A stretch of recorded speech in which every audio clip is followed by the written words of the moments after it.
Oi, eu sou a Karen Milena e o meu grupo é composto por mim e pelo Thales. E nós vamos falar sobre o Programa de Prevenção de Riscos Ambientais. Então, vamos começar falando que a norma ela vai obrigar a elaboração e implementação por parte de todos os empregadores e instituições que venham admitir os seus trabalhadores como empregados. Vai ser através do Programa de Prevenção de Riscos Ambientais, que agora para frente vamos abreviar para o PPRA. O que ele faz, né, então? Ele visa, então, a preservação da saúde e integridade dos trabalhadores. Aí ele antecipa, reconhece, avalia e, por consequência, ele pode obter um controle desses riscos que já existem ou que possam existir no ambiente de trabalho. Ele também vai levar em consideração a proteção do meio ambiente e dos recursos naturais, não somente, então, dos funcionários. Aí, no item 9.1.2, fala o que deve ser desenvolvido, né? Aqui, cada estabelecimento da empresa tem que ser desenvolvido, a responsabilidade do empregador e também tem que ter a participação dos trabalhadores. Não adianta nada o empregador ter responsabilidade sem a participação dos trabalhadores e vice-versa.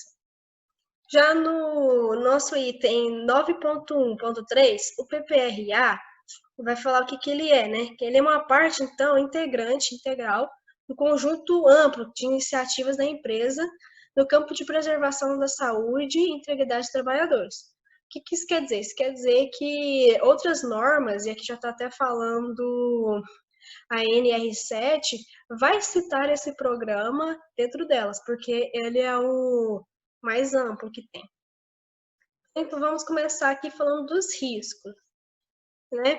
Existem três tipos de riscos ambientais, né? Com os agentes físicos, químicos e biológicos. E aqui nessa nossa imagem vai mostrar cada situação desses riscos. Os físicos têm ruído, vibração, radiação, frio, calor, pressões anormais e umidade. Os químicos podem ser poeira, fungos, neblinas, gases, vapores e névoas. E os biológicos, vírus, bactérias, fungos, parasitas, bacilos e príons. Aqui, falando sobre, então, os agentes físicos, né? Que é uma forma de uma energia que o trabalhador possa estar exposto. Que aqui, no caso, na nossa imagem, temos o frio extremo, o calor, temos muito excesso de barulho, né?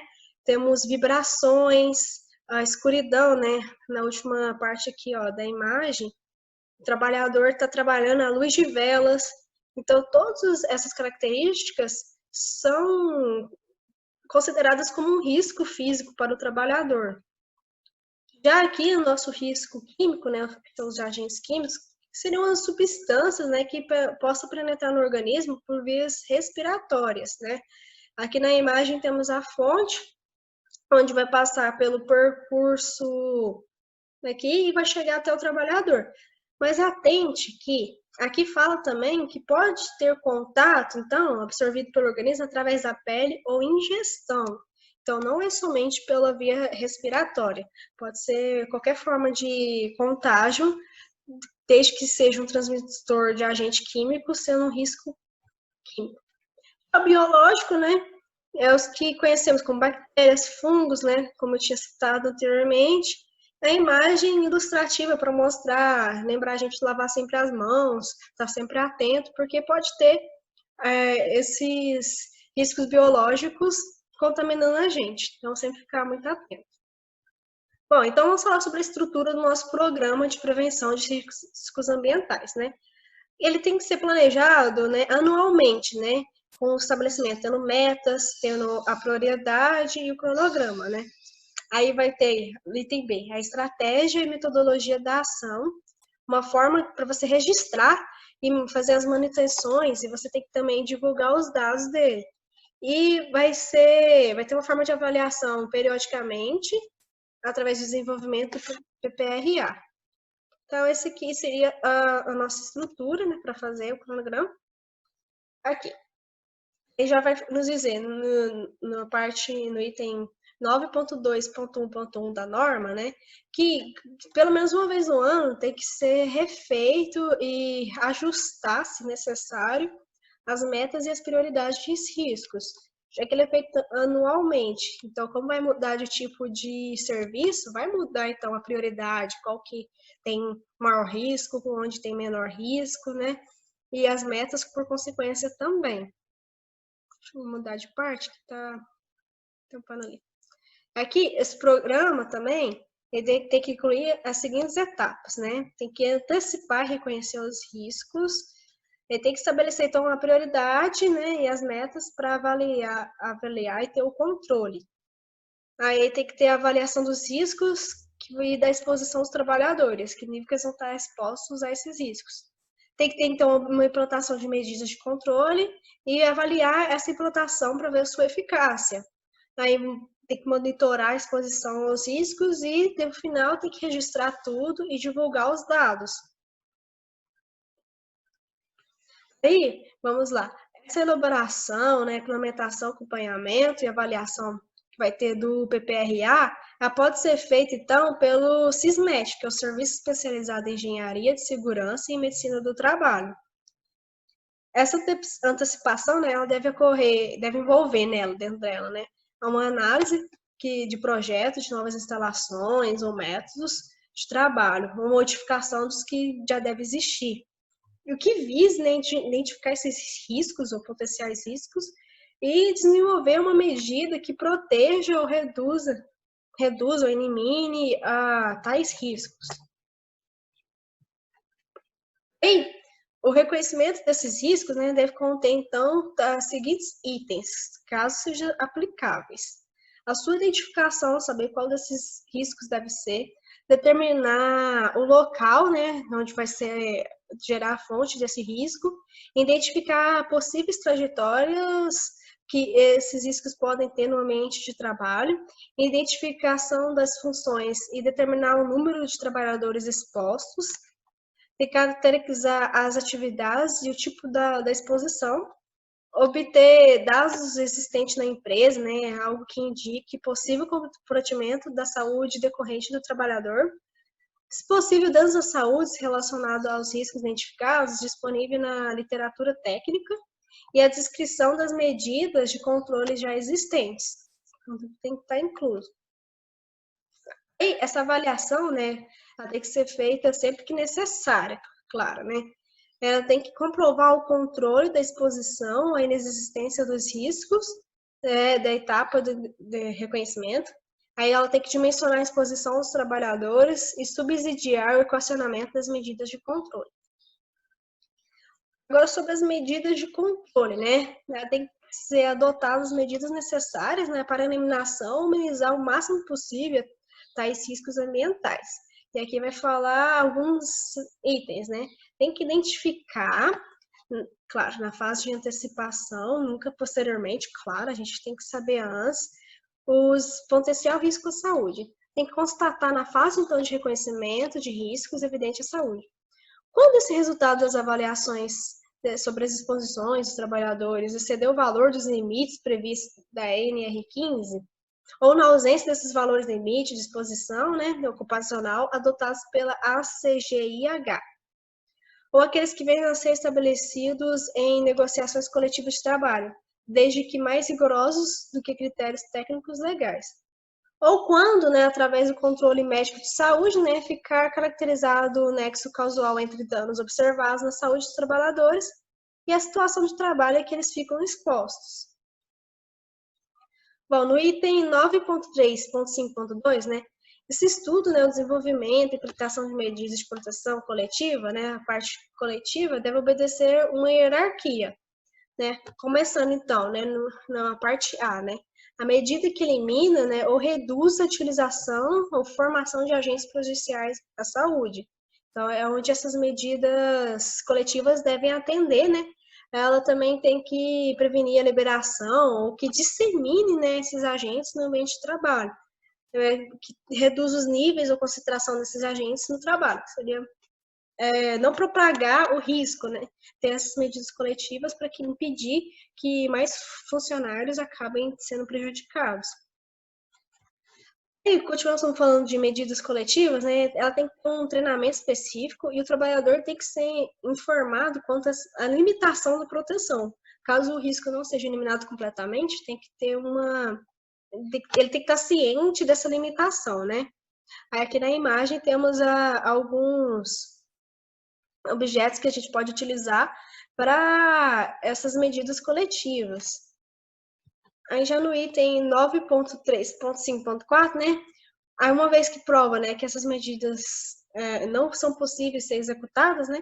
Então tem que ser adotadas, né, medidas de caráter administrativo ou de organização do trabalho, caso não possa fazer medida coletiva. E claro, sempre a utilização dos EPIs.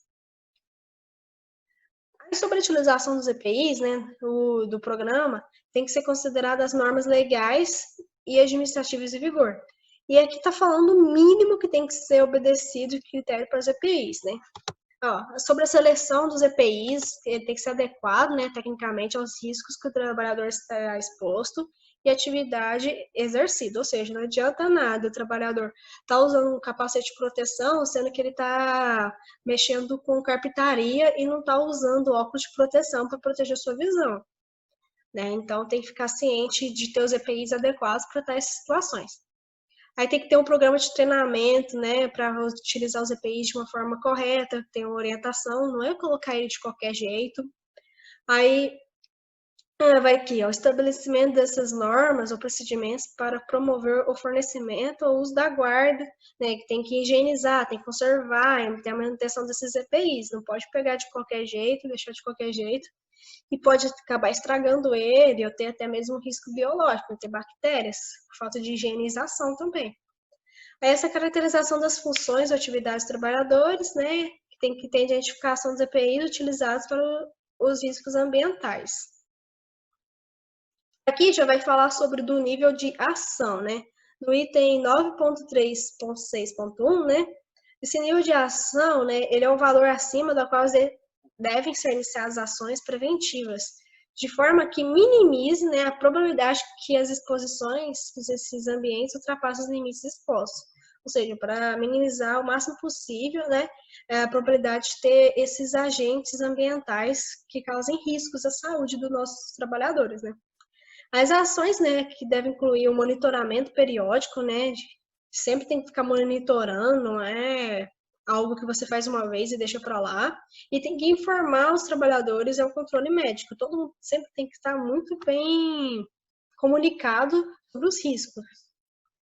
Bom, aqui vai falar, né, sobre o objeto de controle sistemático, né, e as situações que apresentam exposição ocupacional, acima dos níveis de ação, conforme indicado nas alíneas que seguem, né, que vai seguir aqui.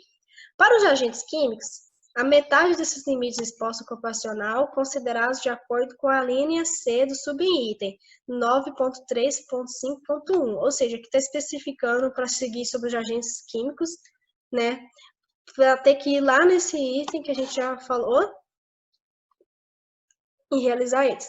Aí já fala sobre ruído, né, a dose de superior a 50%, conforme o critério estabelecido na NR15. Bom, aqui vai falar sobre o monitoramento, né? Esse monitoramento deve ser realizado de uma forma sistêmica e repetitiva sobre essa exposição aos riscos, ou seja, é algo que sempre tem que estar alertando, sempre tem que estar avisando, né? Aí tem o registro de dados, tem que ter sempre tudo registrado, claro, né? Deve ser mantido pelo empregador ou instituição um registro de dados, estruturando a forma a construir um histórico técnico administrativo de desenvolvimento do PPRA. Aí esses dados têm que ser mantidos por um período mínimo de 20 anos. E aqui tem até um cronograma que eu coloquei como exemplo, que tem um item, ação, meta, a estratégia. E se vocês notarem, né, tá até falando do ano de 2014, vai de janeiro a dezembro. Como falamos antes, anualmente que vai atualizando. E aí que vai sendo registrado o que vai acontecendo. Então, sempre tem que ter o registro e sempre tem que ficar atualizando ele. Sobre a responsabilidade, o empregador ele tem sua responsabilidade, ele deve estabelecer, tem que implementar e assegurar que o PPRA ele vai ser cumprido como o adequado, né? Então, eles têm que estar sempre ciente disso e visando que ele seja cumprido. Só que Os trabalhadores, eles também têm responsabilidades, né? E eles têm que colaborar, então, né, e participar da implantação e execução do PPRA. Não adianta nada estabelecer o PPRA e os trabalhadores se recusarem a seguir ele. Aí ele tem que seguir, então, as orientações, né, dos treinamentos que vão ser oferecidos, ou seja, ele tem que fazer os treinamentos corretamente, né, tem que dar uma devida atenção. E ele tem que informar o seu superior hierárquico, né, direto, né, ocorrências, né, seu julgamento, que ele possa pensar que tem um risco à saúde. Então, ele tem que alertar caso ele ache que aquilo pode causar um risco. Sobre informação, né? Os trabalhadores ele tem o direito de apresentar propostas, receber informações e orientações. Então, isso é algo de direito que ele tem, né? Ele sempre tem que estar informado e ele também pode sugerir propostas, afinal de contas também é a vida dele que pode estar sujeita a esses riscos, né? Esses empregadores, eles devem informar, os empregadores, né, devem informar de forma clara e antecipadamente sobre todos os riscos. Então, ele não pode esconder nada dos riscos e sempre tem que avisar antes. Bom, agora vamos finalizando as disposições finais, né? Ao ter diversos trabalhadores no mesmo local, então tem que executar ações integradas para aplicar as medidas de proteção. E o trabalhador deve ter pleno conhecimento do processo de trabalho e dos riscos ambientais, incluso no mapa de riscos. Aqui fala muito sobre o trabalhador, ele ter noção sobre esses riscos, sempre estar alertando sobre eles diretamente. Vou falar um pouco agora sobre os anexos da NR9, de prevenção de riscos ambientais. Bom, o anexo 1 é sobre vibração. O item 1 fala sobre os objetivos, que são definir os critérios para prevenção de doenças e distúrbios decorrentes da exposição ocupacional às vibrações em mãos e braços, VMB, e às vibrações de corpo inteiro, VCI, no âmbito do Programa de Prevenção de Riscos Ambientais.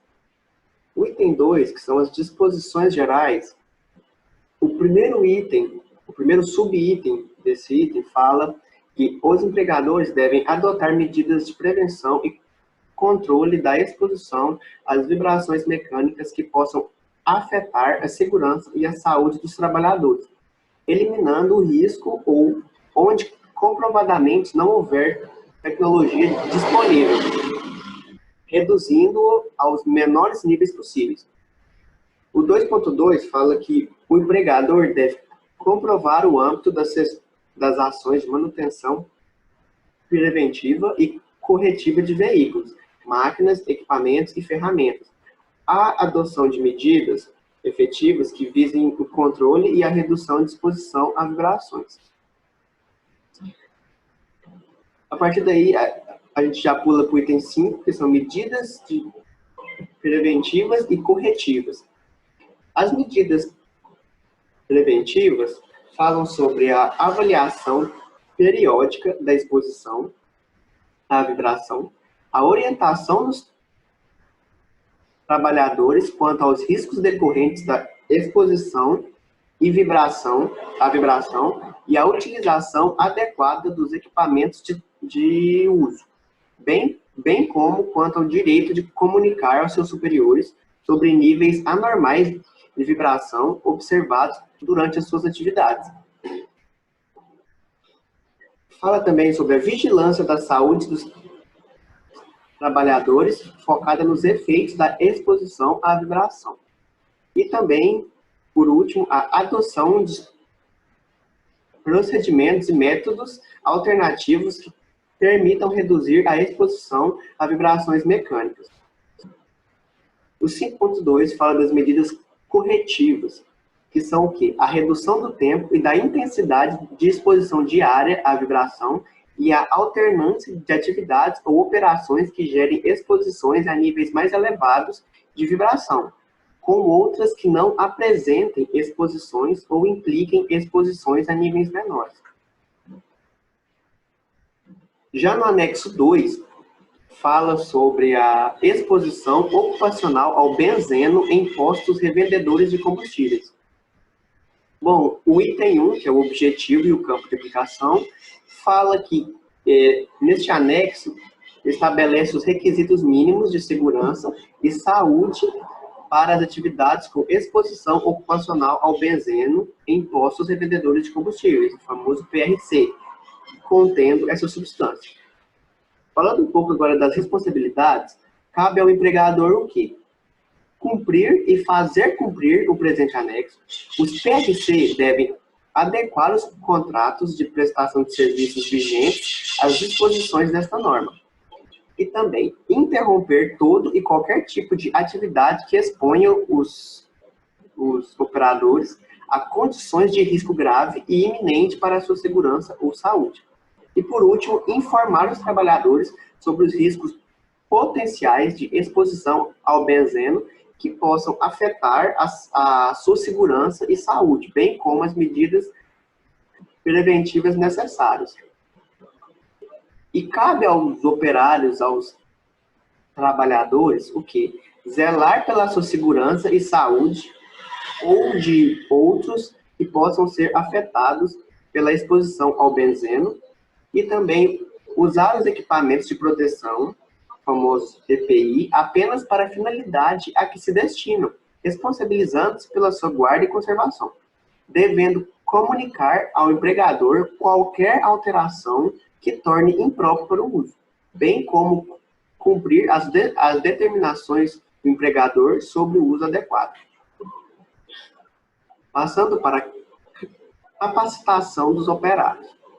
Os trabalhadores que exerçam suas atividades com risco de exposição ocupacional ao benzeno devem receber capacitação com carga horária mínima de 4 horas.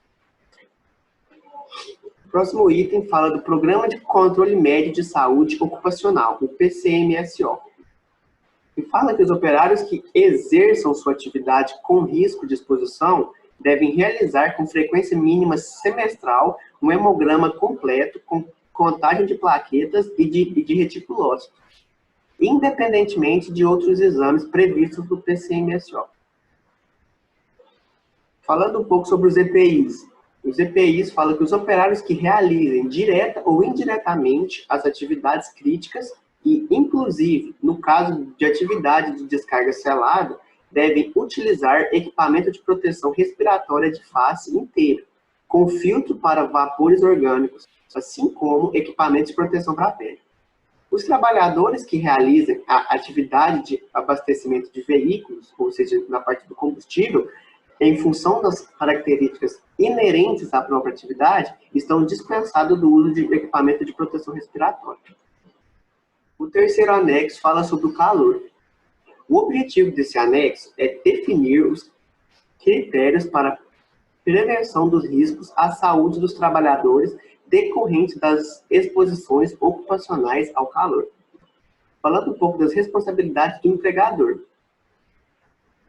O empregador deve orientar os operários, especialmente quanto aos seguintes aspectos. Primeiro, fatores de risco relacionados à exposição do calor. Segundo, distúrbios relacionados ao calor, com exemplos de seus sinais e sintomas, tratamentos, entre outros. E medidas de prevenção relacionadas à exposição ao calor, de acordo com a avaliação de risco da atividade. Um subitem das responsabilidades do empregador é o quê? Deverão ser realizadas capacitações anuais e específicas quando estas forem consideradas necessárias, de acordo com a avaliação de risco realizada pela organização. O item 3 fala de medidas preventivas e corretivas. Falando um pouco das preventivas.